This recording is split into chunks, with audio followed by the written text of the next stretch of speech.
Hey everyone, hopefully you're having a good day. My name's Andy. My channel's Finding Value. I was looking through some articles and I actually find this one very interesting, this article. The title of the article is "The Fed's Plan to Raise Interest Rates to Combat Inflation Could Backfire." And what this author has done, she combined energy with the interest rates and inflation. We've always been in we'll call it a world that was growing up where we had a balance between inflation and the design of our systems and the money systems. And that increase in GDP, which is basically energy driven. When you get an imbalance between these two, where you get inflation from the design of the system with all the debts in the system, and you don't get an accompanying GDP growth, things go out of whack. That's where you're going to have a system that will literally collapse because the energy in the system isn't being grown at the same speed that your debt is growing.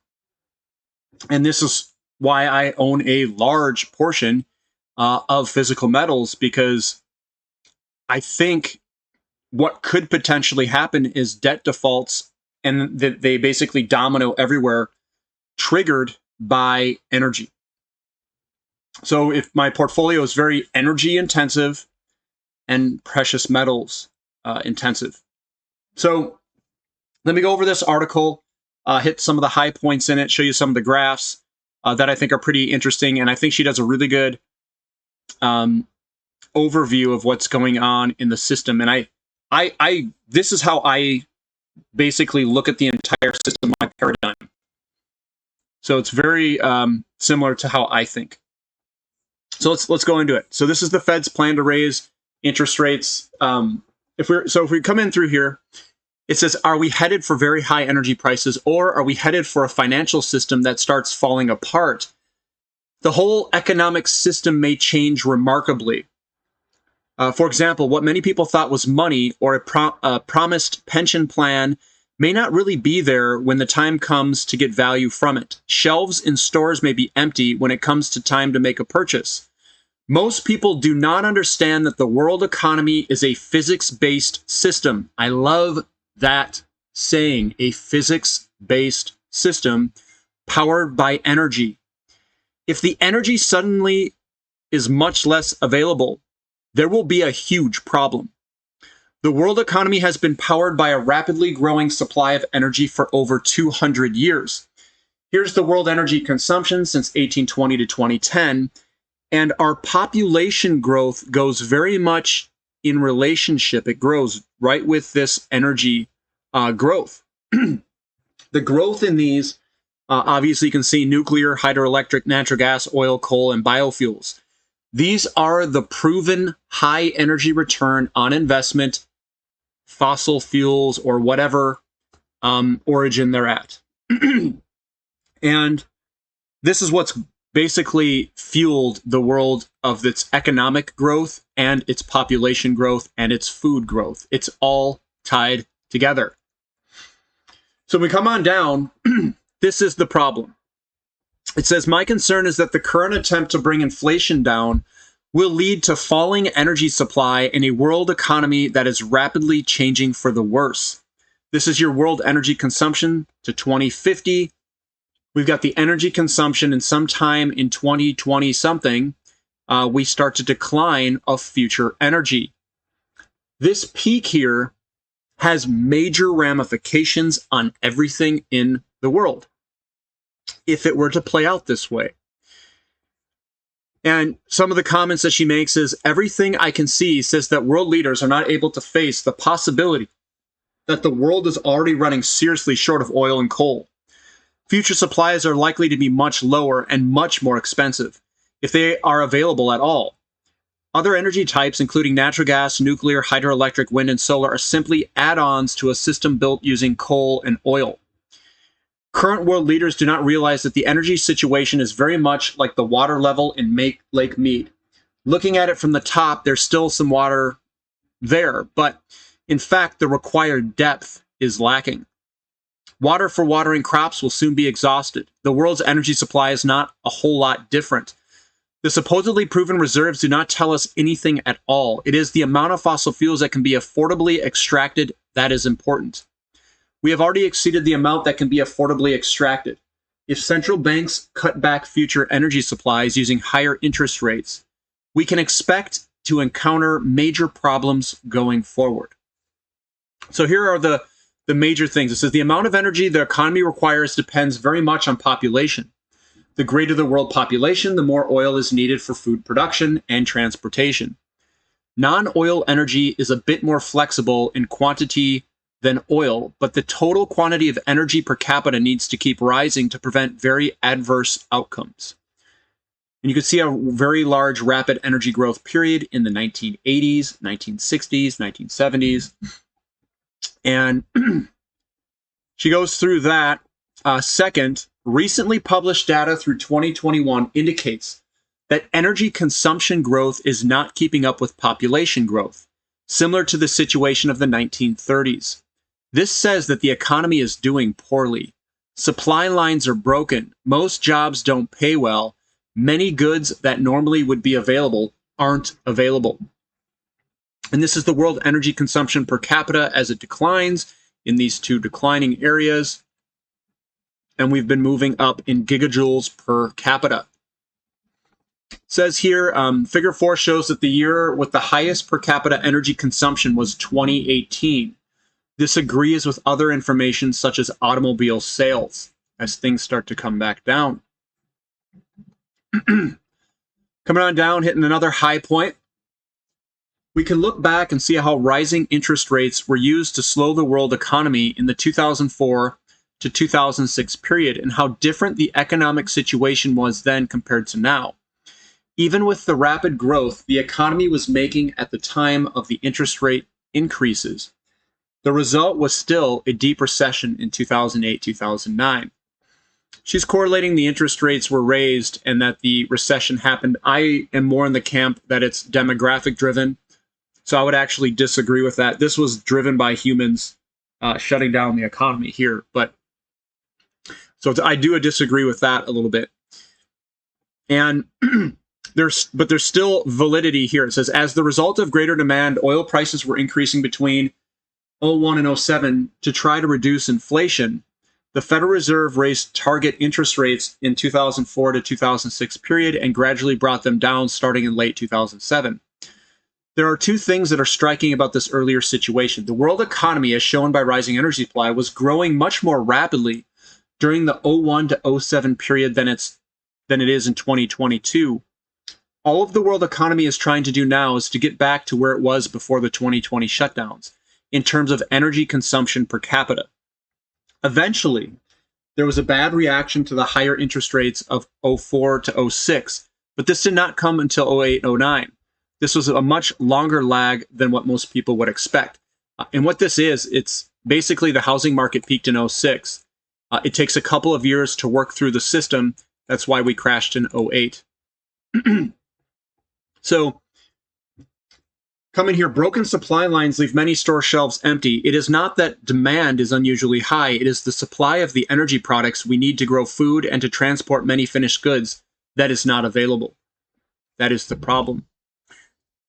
The trend in fossil fuel supplies is concerning. Both oil and coal are past peak on a per capita basis. World coal supply has been lagging population growth since at least 2011. While natural gas production is rising, the price tends to be high and the cost of transport is very high. So here's oil going up here that we've dipped, and we have not hit that peak before in terms of exajoules. On a this is showing energy consumption on a total product supplied basis without reference to the size of population using those resources. Coal has been pretty much flat, and then natural gas has been increasing over time. If we come down, she's got another one that says world fossil fuel consumption per capita, and that's starting to decline over time in the majority of these large energy sources. Coming on down, it says governments and academic institutions have gone out of their way to avoid telling the world how important energy of the right types and in the right quantities is to the economy.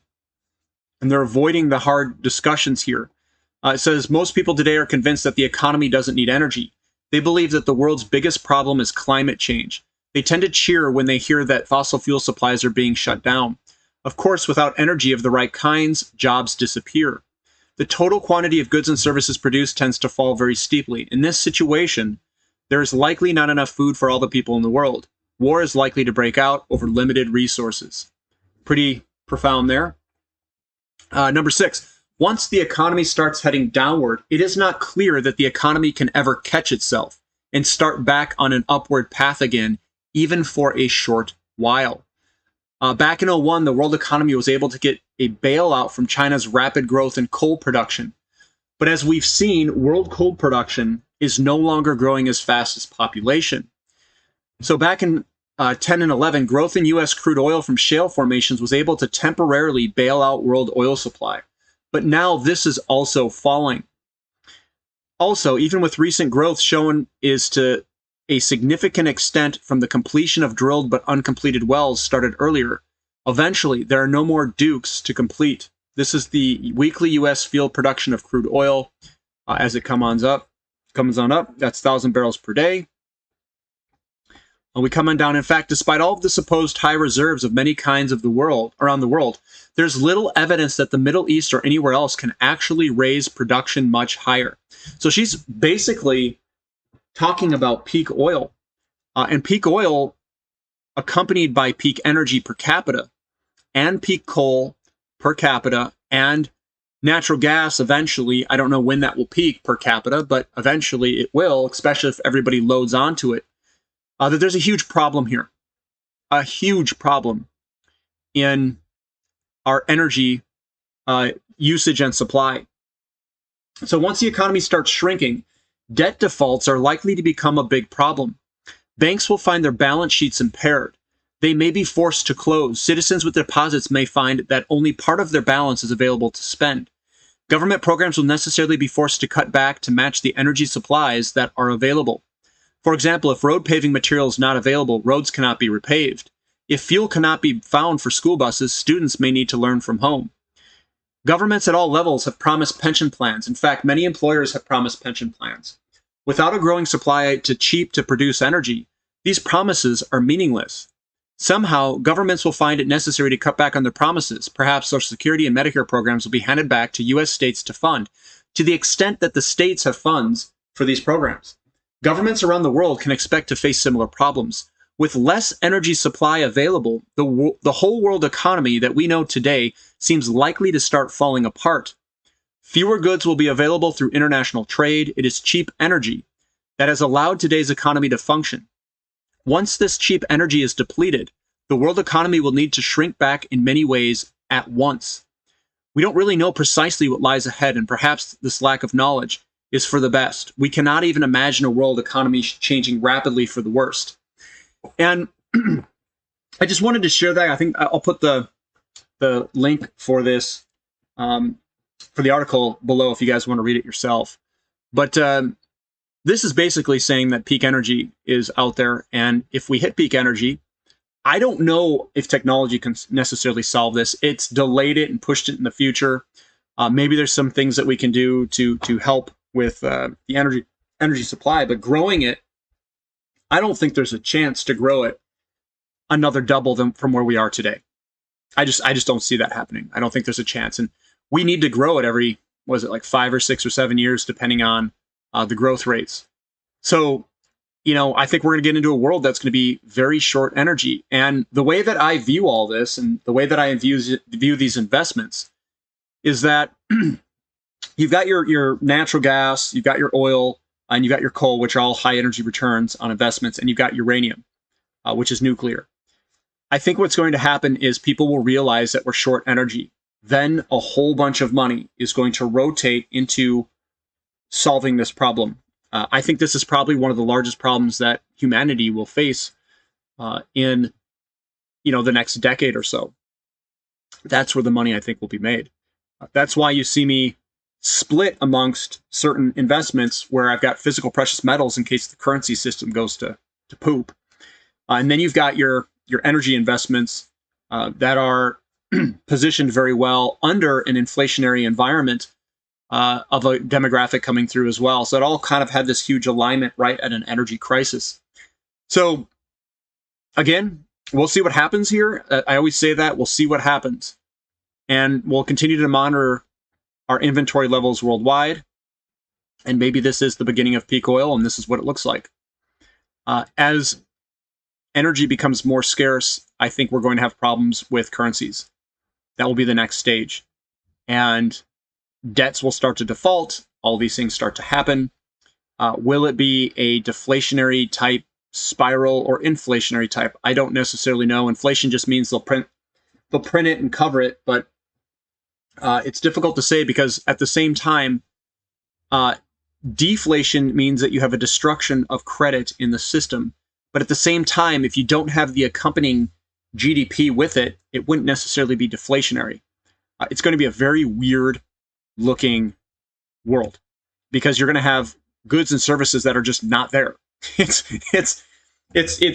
you know, we think of credit destruction as long as the energy is increasing and you're getting accompanied growth, that it would be deflationary. But I'm not so sure.